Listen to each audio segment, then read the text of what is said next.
Karibu katika episode ya 6 recap yetu. Tunasonga mbele pale ambapo tulikuwa tumekomea katika episode ya 5. Ni mara baada ya kumshuhudia mzee Choi akiwa amemshikia bunduki mtu wa madeni na anamwambia kuwa wewe nikikuacha utaitesa familia yangu. Na Mr. Choi akasema sitaki kufiatua bunduki kukuteketeza hapa ukafia katika maji, nataka ujirushe wewe mwenyewe kwenye maji. Lakini Mr. Madeni akasema sasa ukiniua mimi umesahau kwamba nina watu wangu watakudai sana na tena wataendelea kukusumbua kwa nguvu na baada ya kugundua kwamba umeniua mimi. Lakini kauli ya mwisho ndio ilikuwa inatisha sana. Mr. Choi akasema kwa hiyo wewe unachekesha kweli, kwani hujui kwamba hata watu walioniagiza ndio watu wako, wameniagiza kwamba nikuue wewe? Kumbe bwana, Mr. Choi hakuagizwa kwenda kumuua mtu wa dukani, bali alikuwa ameagizwa kwenda kumuua huyu jamaa, ila taarifa ambayo ilikuwa inafahamika kama vile mzee ameagizwa kwenda kumuua mtu wa duka. Na mzee akasema nimeambiwa kwamba nikikuua tu wewe basi mpaka familia yangu itasamehewa. Wakati huo Mwamba Jisok akawa amefika eneo la tukio, akamshauri Mr. Choi kwa kusema kwamba usijaribu kufyatua risasi yako, fikiria juu ya familia yako pindi utakapokuwa umeelekea gerezani. Hasa wakati wanaendelea kuongea kwa uchungu sana, yule mwamba wa madeni akafanikiwa kuruka kujinasua kitoka katika lile eneo la mtego, lakini bado Mr. Choi akaendelea kulalamika akisema kwamba mimi sielewi nini ambacho nitakifanya katika maisha, nina mtoto wa miaka 8 na hakuna hata zawadi ya mdoli niliwahi kumnunulia, yaani naishi maisha magumu ambayo hata maana yake haipo kabisa katika ulimwengu, naona kabisa sina haja hata ya kuendelea kubakia, bora tu nife. Mzee baba akasema Mwamba, huna uwezo wa kunizuia mimi nisiweze kujua, leo lazima nife tu. Lakini wakati huo bidada Yurang alikuwa anakuja na pamoja na ile CD ambayo ilikuwa na play muziki mzuri ambao mtoto huyu mzee anaupenda. Mzee alipousikia wimbo ambao mtoto wake anaupenda akajikuta amekuwa mnyonge sana. Bidada Yurang akawa amemfuata mzee akamwomba mkono na mzee taratibu akawa anashuka. Hasa kwa kuwa mzee alikuwa amelegea sana, wakati anampa mkono bidada si akataka kuangukia katika maji, Mwamba Jisok haraka sana akajitolea na kwenda kumsaidia mzee, wakafanikiwa kumtoa. Sasa yule mwamba mtu wa madeni baada ya kukimbia umbali mrefu sana akawa amekimbia akakamatwa na maafande ambao walikuwa wameandaliwa na Mwamba Jisok. Kumbe bana, kikosi kizima cha wakopesha madeni kilikuwa tayari kimeshatiwa mikononi mwa polisi. Kitambo sana hii plani ilikuwa imeweza kuandaliwa. Kwa hiyo wote wako mikononi mwa polisi kwa tendo la kuweza kumteka Mwamba Choeyang yule mzee. Hasa ni miezi miwili imeweza kupita kutokea wale wazee wa madeni walivyoweza kutiwa mbaloni. Lakini pia hata mzee na yeye pia kwa kutaka kufanya jaribio la kujiua na kumuua mwenzake na yeye alifungwa kifungo cha miezi miwili ndani. Sasa siku ya leo afande Yurang alikuwa akitazama katika picha za CCTV kamera na aliweza kushuhudia mkuu wa jeshi la polisi alikuwa akimlamba vibao vizito dada mmoja hivi. Kwa kweli kitendo hiki cha mkuu wa jeshi la polisi kumpiga vibao mwanamke kilikuwa kimewahuzunisha sana hawa maafande na wakataka kujua ni kwa nini analiharibia jeshi la polisi kwa jamii. Sasa siku ya leo ilikuwa ni siku ambayo ni kama maazimisho fulani hivi ya miaka kadhaa ya jeshi la polisi katika nchi ya Korea. Sasa walikuwa wamemwalika boxer mmoja mkubwa sana, ni jamaa ambaye ameshinda mashindano mengi sana ya mapigano. Alafu pia jamaa ana cheo kikubwa sana ndani ya jeshi la polisi. Baada ya kuingia katika chumba cha kubadilishia nguo, bidada Yurang akaanza kusikia sauti za bidada mmoja akiwa analalamika sana huko ndani. Sasa akawa anawaza, huyu jamaa tumemwagiza akabadilishe nguo ama aanze kudili na wadada huko ndani. Alipoingia ndani alikuja kugundua kwamba kuna bidada mmoja anafahamika kama Yejin amejishikilia shavu lake. Bila shaka vilikuwa vinatembea vibao tu. Lakini mkuu wa jeshi la polisi akasema,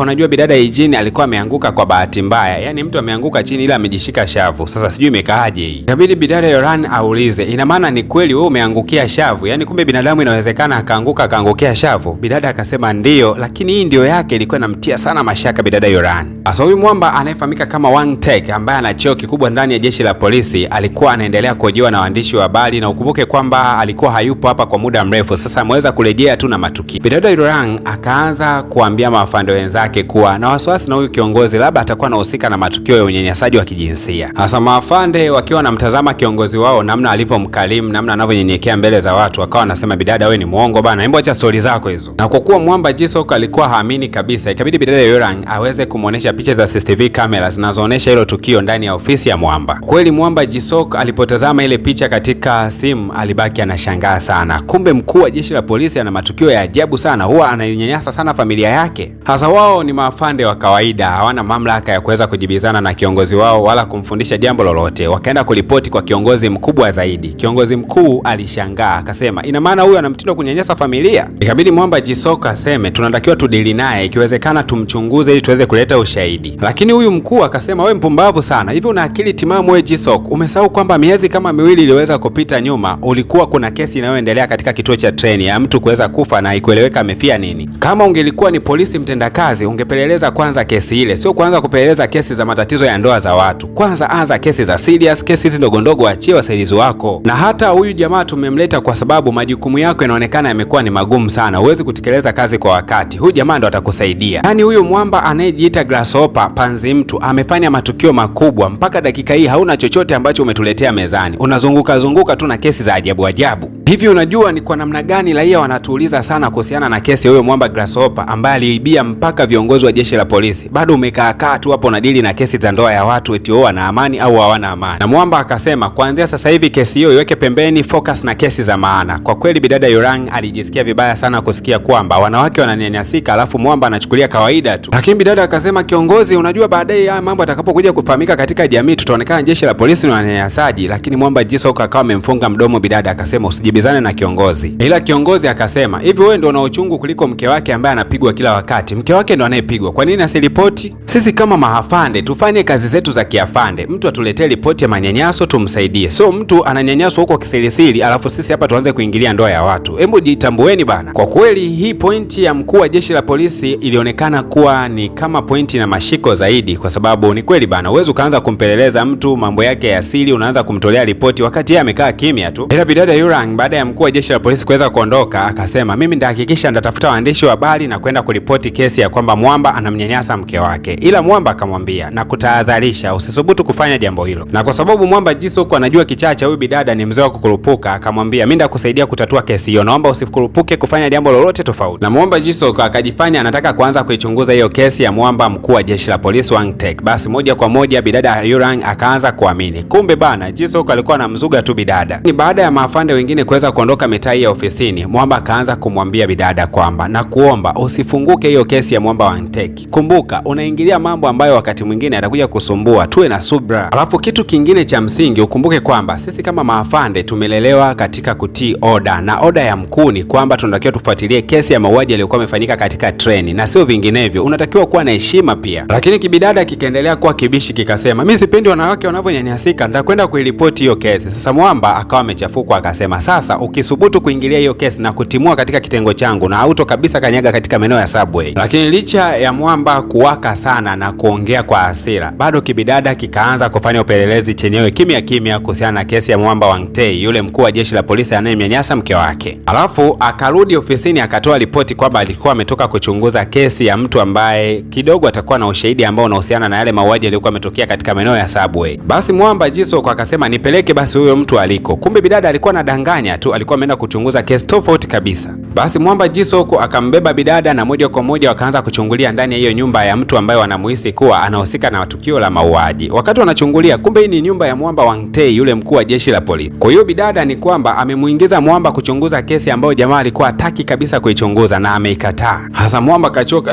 huko juu hali endeleaje? Bidada akawa anasema, ndio nishikilie vizuri kwa sababu kuna mkaka hapa namuona ni kama vile anataka kuvua shati. Mwamba akasema, ina maana ni wa kiume tu humo ndani?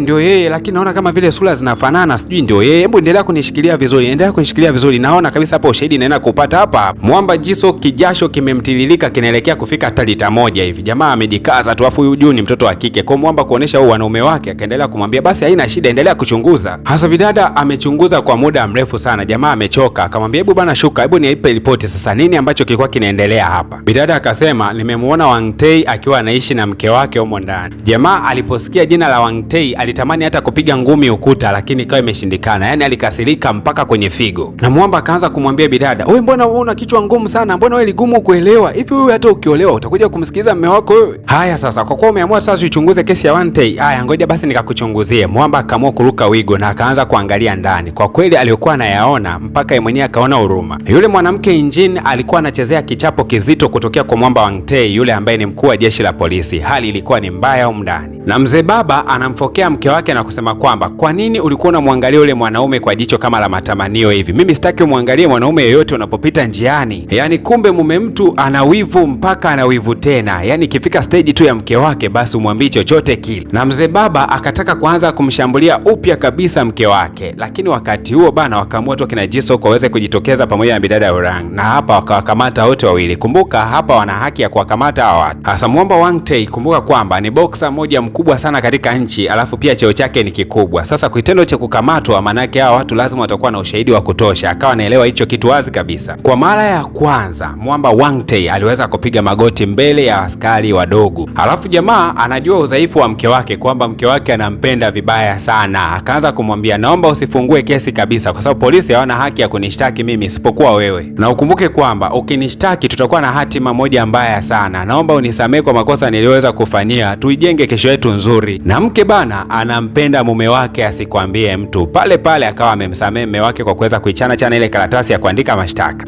Aliyesema mapenzi upofu, basi mimi naongezea kwamba mapenzi ni uziwi pia, kwa maana bidada hasikii, haambiliki wala haoni lolote. Tukutane katika episodi ya 7, nini mwisho na hatima ya Mwamba Wangtae. Lakini kumbuka kwamba mkuu wa jeshi la polisi alisema jamaa asijihusishe na kesi ndogo ndogo, ashughulike na ishu ya Grasshopper. Na mpaka dakika hii bado hatujamjua huyo Grasshopper ni nani. Tayari tunaona tu mazonge yanaendelea hapa ndani. Bwana, mimi naitwa DJ Paul na hii ni PVP Media Max.